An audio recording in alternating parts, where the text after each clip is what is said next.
We are here in the THP Tech Studio with Keenan from True Temper and Project X, talking about a brand new product line from them called iM10 in the driver lineup.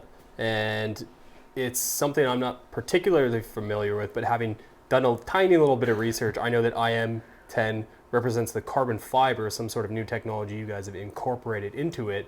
What can we expect as golfers moving into this product? Yeah, so iM10, like you said, it's a type of carbon fiber. It's really unique. So it's from Hexcel. So we've really utilized Hexcel and their carbon fiber stuff this year for us. So Hexcel is a global supply leader of carbon fiber, leader of U.S. military operations, and only makes aerospace grade material. And iM10 for them is really unique from the standpoint that it's both really strong and really stiff. So usually for a carbon fiber, you have a trade-off between high strength, and it's not going to be as stiff, or very high stiff, or high modulus, and it's not going to be as strong. So iM10 actually combines both of those together, limits those trade-offs, and allows us to create really unique shafts from it. So to my understanding, there's actually more than one shaft in the lineup, and it conditions differently depending on what the player's looking for.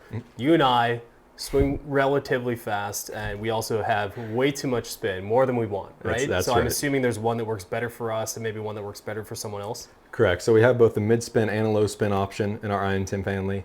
Low-spin option is going to be counterbalance. Mid-spin option is just going to be a neutral balance point shaft. But obviously with that iM10 material, it's so unique. We can create so many different variations of shafts.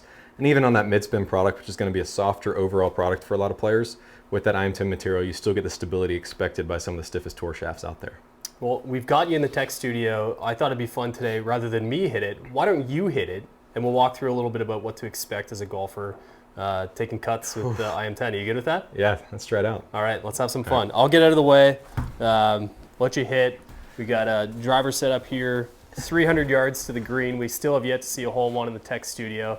Ooh, that's Put a lot on a of pressure show for us, Keenan. Which one of the two do you have in Let's see. right now? I have the low spin 60 gram TX, so I, like yourself, tend to struggle to spin a touch.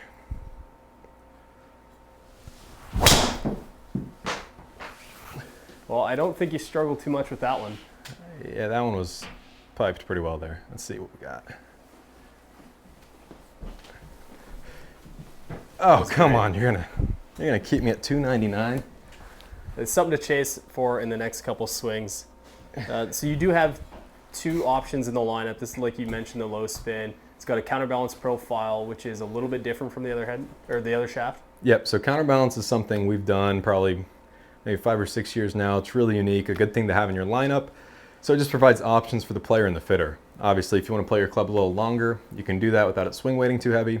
Or if you want to keep the same length you're at, you can do that and add more mass to the club head, help increase some ball speed and some club head MOI. Something to be said about 2,700 RPMs of spin. As we've talked about already, we're both chasing that lower spin number, whether we like it or not. I think that's got to be pretty optimal for you. Yeah, that's about as good as it gets from you right there. This definitely low spin model helps me out there. I say we could cut the video, but I think we should hit a couple more and see what happens. Let's have some fun. Let's see what we got. Okay.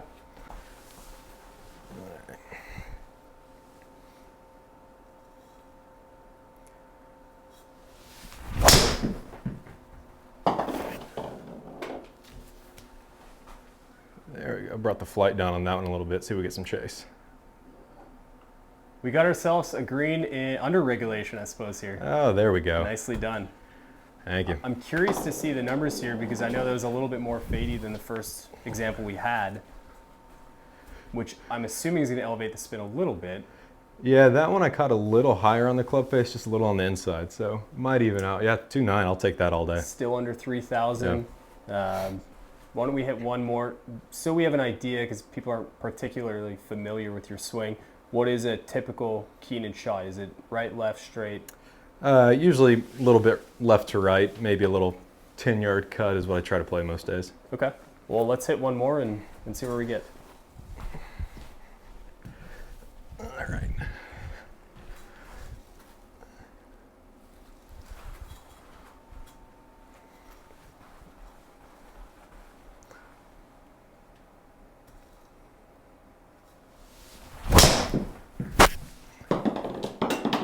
That one's got a chance.